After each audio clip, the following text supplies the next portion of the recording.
sepuh Masjid Al-Mustafa Rungkut Kidul yang dirahmati oleh Allah Subhanahu wa taala.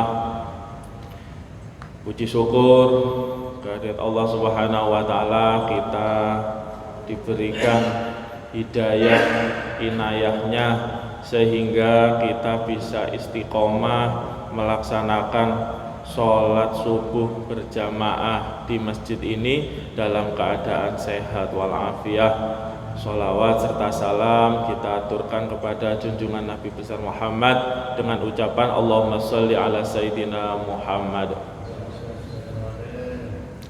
Bismillahirrahmanirrahim. Hadis ingkang diriwayataken saking Abi Rafi'. Qala ngendikan sapa Abu Rafi', istalafa berhutang sapa an-nabiyyu nabi sallallahu alaihi wasallam bikron ing unta perawan. Nabi Muhammad pernah berhutang unta yang masih anaan, masih perawan. Fajaat mongko teko ing Nabi apa ibilus shadaqati unta hasil zakat. Fa'amara mongko merintah sapa Kanjeng Nabi ni ing ingsun an uqdiya yen to mbayar sapa ingsun ar-rajula ing wong lanang sing ngutangi bikrahu ing unta prawane. Fakultu mongko ngendikan, mongko ngucap sapa ingsun, lam ajid ora nemoni sapa ingsun fil ibile ing dalem unta illa jamalan kecuali unta khiyaron rubaiyan, unta kang dewasa, unta kang umur 6 masuk 7 tahun, namanya jamalan khiyaron. Faqala mongko ngendikan sapa Kanjeng Nabi, ikti ngewenehna sira, berikan hi ing unta jamalan khiyaron mau iyahu ing ar-rajul. Fa inna min khairin nasi mongko sak temene saking sak bagus-baguse manungsa iku, fa inna min khiyarin nasi mongko sak temene iku saking sak bagus-baguse manungsa apa ahsanukum sak bagus-baguse ahsanuhum sak bagus-baguse manungsa apane qadaan nyaur utange. Hadis niki menceritakan bahwasanya Rasulullah dulu pernah berhutang. Niki mencontohkan ya, memberikan contoh Nabi dulu itu pernah hutang bikron, unta yang masih perawan 1-2 tahun lah usianya ya. Kemudian ketika orang yang memberi hutang niku menagih, Rasulullah niki ngutus Abu Rafi' niku sahabat ingkang ngabdi dhateng Rasul. Cah dalem ngoten kene ten pondok. Ngengken nyaur unta sing pernah diutang. Kemudian Abu Rafi' niki matur dhateng Rasulullah, ya Rasulullah, di dalam unta-unta ini tidak ada yang usia 2 tahun atau yang usia masih perawan. Hanya ada unta dewasa yang usia 6 tahun lebih. Apa Rasulullah mengatakan? Iktihi iyahu, ya sudah, berikan itu unta dewasa buat menyaur hutang. fa inna min khairin nasi ahsanuhum qadaan, karena saapi-apike menungso iku wong sing paling apik mbayar utang. Hadis niki memberikan contoh bahwasanya Rasulullah itu ketika membayar hutang, bayarnya lebih baik, lebih banyak daripada sing diutang. Utange untuk usia 2 tahun kecil, bayare untuk usia 6 masuk usia 7 tahun besar. Berarti bayarnya lebih besar, lebih baik kualitasnya daripada ketika utang. Maka kemudian ada pertanyaan, apakah membayar hutang dengan kelebihan apakah tidak dimasukkan sebagai riba? Atau nggih? Karena ada hadis yang berbunyi kullu qardin jarra naf'an fahuwa riba. Utang piutang yang menarik kemanfaatan itu dinamakan riba. Ulama-ulama mengatakan jika kelebihan membayar hutang atau kemanfaatan kelebihan membayar hutang itu kalau disyaratkan di awal niku namanya riba. Kalau tidak disyaratkan di awal dan atas inisiatif orang yang berhutang, maka tidak apa-apa, justru baik. Dan nggih, jenengan utang kula 2 juta. Mas utang gawe bayar SPP anakku sekolah. Oh nggih, monggo. Terus kapan bayarnya? Nggih 1 bulan atau 2 bulan ke depan. Nggih 2 bulan jenengan bayar utange Mas, iki utange 2 juta. Ambek iki aku teko Malang ana gawa oleh-oleh apel. Kelebihan apel niki kalau tidak disyaratkan di awal tidak riba. Malah yang dicontohkan Rasulullah. Tapi kalau jenengan utang sama saya, terus saya mengatakan, Pak, utang 2 juta, nanti ngembalikannya 2,5 juta. Lah itu yang dinamakan riba. Ngoten nggih. Maka yang ada di dalam hadis niki adalah etikanya orang yang berhutang.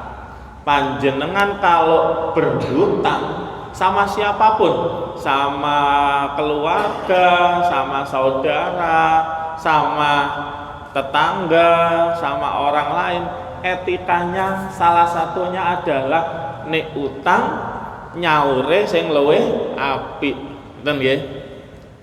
Etikanya apalagi nek wis duwe dhuwit gak usah ngenteni jatuh tempo ndang dibayar.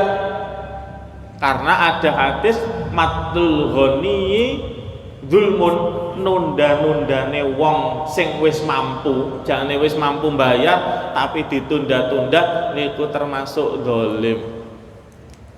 Niki adalah etikane wong sing utang. Lah etikane wong sing memberikan hutang, kula wau sing memberikan hutang kepada panjenengan, etikane nopo? Hutang niku termasuk akad ta'awun, akad tabarruk, tolong menolong. Maka niate nggih nolong. Jenenge wong utang niku kan nemen butuhe. Utang niku kan kadang izin nggih. Wong utang niku izin. Wong sampai menghilangkan rasa malu ben oleh duit utang kan berarti nemen butuhe. Maka hukumnya orang hutang jawas boleh. Hukumnya ngutangi sunnah. karena menolong. Lah, etikanya orang yang memberi hutang niku napa? Satu, niate menolong. Yang kedua, kalau yang utang ini pas ditagih belum punya uang, maka etikanya sudah menunggu sampai dia punya uang. Di dalam surat Al-Baqarah ayat 280, wa in kana dzu usratin fanadhiratun ila maisarah. Kalau orang yang berhutang itu dzu usratin, sedang masa sulit.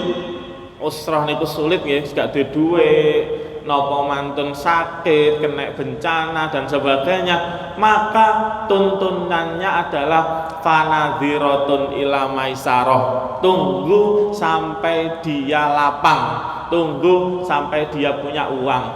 Mas, kula dereng gadah yatra, nggih pun sak duwe-duwene jenengan. Wis menjing nek wis duwe jenengan bayar. Ngoten. Atau wa antasaddaqu khairul lakum, atau kalau panjenengan ikhlaskan, sedekahkan, maka itu lebih baik. Mas, kula tasik dereng gadhahi yatra, pun mboten usah bayar pun, wis kula ikhlasaken. Ngoten nggih. Niku adalah etikanya wong sing ngekeki utang. Nek sing niki wau hadis niki hak etikanya wong sing utang. Nek sing niki wau etikanya orang yang memberi utang, etika lho nggih, tapi hak dan kewajibannya napa? Kewajibane wong sing duwe utang niku nggih nyaur, ngoten. Haknya orang yang memberi hutang menagih. Sing bahaya ditagih, sing ditagih luwih kereng timbangane sing nagih. Lah niku sing berarti padha-padha gak ro etikane. Etikane berarti napa? Sadurunge ditagih wis duit-duit yang dibayar. Ngoten nggih.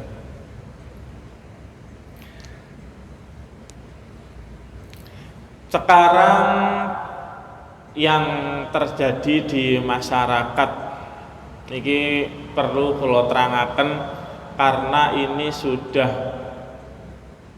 lumrah terjadi di sekitar kita. Bagaimana hukumnya hutang di bank? Ngoten nggih. Enggak ada utang ten bank mboten. Nek gadah kula terangaken niki. Hukumnya hutang di bank bagaimana? Saya tidak menerangkan di bank syariah ya. Kalau bank syariah sudah jelas karena sudah memakai akad-akad di dalam fikih muamalah. Sekarang yang menjadi perdebatan adalah bagaimana hutang di bank konven. Bank konvensional itu nggih, bank-bank yang bukan bank syariah. Ya, BRI, BNI, BCA dan seterusnya. Bagaimana hukumnya?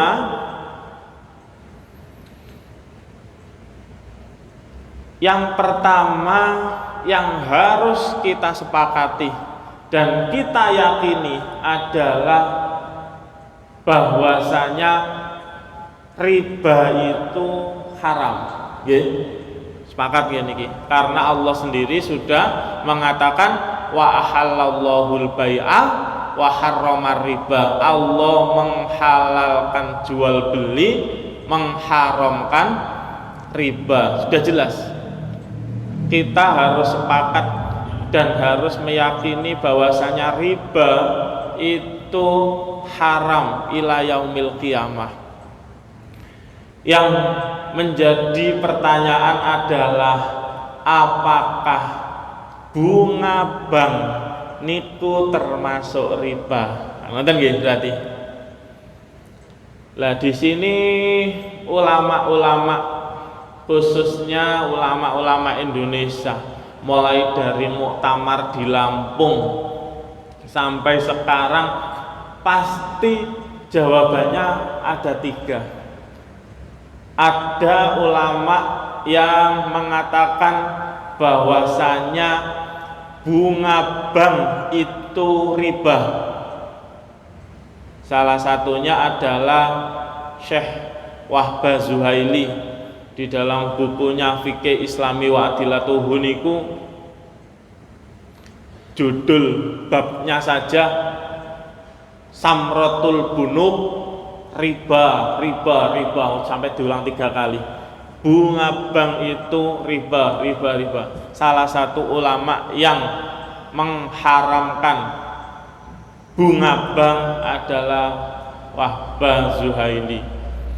Maka kalau jenengan mengikuti pendapat bunga bank itu adalah riba, maka konsekuensinya tidak boleh transaksi di bank, tidak boleh ambil uang di bank, di ATM, tidak boleh utang di bank, tidak boleh bekerja di bank, teller, CS, security, terus bagian reparasi ATM dan sebagainya haram sedoyo. Kalau mengikuti pendapat yang pertama, karena hadisnya jelas, la'anallahu wa rasuluhu, Allah dan Rasul melaknat siapa? Akilar riba, wong sing mangan riba, wa katibahu dan orang yang menulis riba, wa syahidahu dan saksi-saksinya. Artinya kalau bunga bank riba, maka konsekuensinya orang yang kerja di bank juga tidak boleh, haram, security, CS, teller dan seterusnya. Niki adalah pendapat yang pertama. Pendapat yang kedua yang mengatakan bahwasanya bunga bank itu bukan riba, maka implementasinya kerja di bank boleh, transaksi di bank boleh, menabung di bank boleh, utang di bank boleh. Siapa ini yang membolehkan? Kalau ulama-ulama Indonesia yang membolehkan, salah satunya almarhum Gus Dur. Kalau sekarang ada Cak Nun, ya. Kalau internasional ada insya Allah Syekh Ali Jum'ah. Karena beliau mengatakan bunga bank itu bukan riba, tapi bunga bank itu adalah rumusan penghitungan inflasi uang. Karena uang itu kan mengalami penurunan nilai. Oh, jenengan hutang sama saya 10 juta tahun 90, terus sekarang baru nyaur 10 juta. Adil mboten? Mboten adil. 10 juta 10 tahun yang lalu mungkin masih bisa dibelikan sapi, ngoten nggih. 10 juta sekarang cukup kambing etawa. Artinya uang itu mengalami inflasi, penurunan nilai. Maka yang bisa dijadikan patokan itu emas, ya, harga emas. Maka kalau utang 10 juta dulu, kira-kira 10 juta di 10 tahun yang lalu itu dapat berapa gram emas. Lah itu terus sekarang bayarnya diteruskan dengan emas, itu yang adil karena uang mengalami penurunan. Nah, itu tadi nggih. Dulu uang 1 juta sudah mewah sekali buat sembarang kalir gitu. Sekarang 1 juta lah mboten enten apa-apa nih. Nah, itu yang menyebabkan ulama yang kedua mengatakan bunga bank bukan riba. Yang ketiga, ulama yang moderat, hati-hatilah, yang mengatakan bahwasanya bunga bank niku syubhat. Nah, niki yang biasa dipakai oleh mayoritas masyarakat kita. Syubhat niku napa? Syubhat niku samar-samar, pote gak pote, ireng gak ireng. Dadi syubhat iku abu-abu. Tuntunannya kalau subhat apa? Kalau bisa dihindari, dihindari. Kalau tidak bisa dihindari, tidak apa-apa. Ya, al-haja tanzilu manzilatal ibahah. Jadi kebutuhan itu kadang menempati manzilatid darurah. Kira-kira untuk saat ini Indonesia, masyarakat Indonesia bisa tidak menghindari daripada bank konvensional untuk saat ini? Belum bisa, gitu. Belum bisa. Kementerian Agama yang basisnya agama mawon memberi gaji kepada pegawai-pegawainya, guru-guru yang ada di MI, dosen-dosen yang ada di perguruan negeri di bawah naungan Kemenak, itu menggajinya lewat rekening Bank Konven, BRI, Bank Jatim dan sebagainya. Artinya untuk saat ini mungkin masyarakat Indonesia belum bisa terlepas dari Bank Konven. Tidak tahu kalau 5 tahun, 10 tahun yang akan datang bank syariah, sekarang kan sudah di merger ya, BRI Syariah, BNI Syariah, Mandiri, Muamalah, itu kan sekarang jadi satu, namanya BSI, Bank Syariah Indonesia. Di merger itu tujuannya apa? Supaya mempunyai aset yang besar, nanti bisa menyaingi bank-bank konven. Kita tidak tahu 5 tahun, 10 tahun yang akan datang mungkin bank syariah itu sudah besar, bisa menyaingi bank-bank konven. Nah, mungkin di saat itu hukum itu juga berubah, maka kita harus menabung di bank syariah. Gaji-gaji para pegawai-pegawai negara digaji melewati bank syariah. Di saat itulah ya mungkin bunga bank itu subhatnya lebih condong ke hitam daripada putih. Nah, al-hukmu yaduru ma'ilatihi wujudan wa adaman. Hukum niku beredar atas dasar ilatnya. Kalau ilatnya ada berarti hukum itu ada, kalau ilatnya tidak ada hukum itu tidak ada. Bagaimana hukumnya? Ini contoh nih, hukumnya menjual obat bius tidak boleh kalau di pasar bebas, nanti disalahgunakan orang gitu. Tapi hukumnya menjual obat bius di apotek, di rumah sakit yang hanya bisa dengan memakai resep dokter dan sebagainya, boleh. Analogi niku adalah contoh al-hukmu yaduru ma'ilatihi wujudan wa adaman. Pun insyaallah niku ingkang saged kula aturaken pada kesempatan pagi hari ini. Menawi cekap kita tutup kalian doa bersama. A'udzubillahi minasyaitonir rajim. Bismillahirrahmanirrahim. Allahumma shalli wa sallim wa barik ala sayyidina Muhammad walhamdulillahi rabbil alamin. Allahumma arzuqna ya Allah himmatan 'aliyatan tuballighuna biha ila kulli amrin mahmudin wa niyatan shadiqatan tuhjizuna biha kulli ma yujibu sudur. Ya Fattah ya Alim, 'allimna min ladunka ilman mubarakan waftah lana bil Qur'anil 'azim. Rabbana atina fid dunya hasanah wa fil akhirati hasanah wa qina adzabannar. Sallallahu ala sayyidina Muhammad subhana rabbika rabbil izzati amma yasifun. Assalamu alal mursalin walhamdulillahi rabbil alamin. Al-Fatihah. Kurang lebihnya minta maaf. Assalamualaikum warahmatullahi wabarakatuh. Allahumma shalli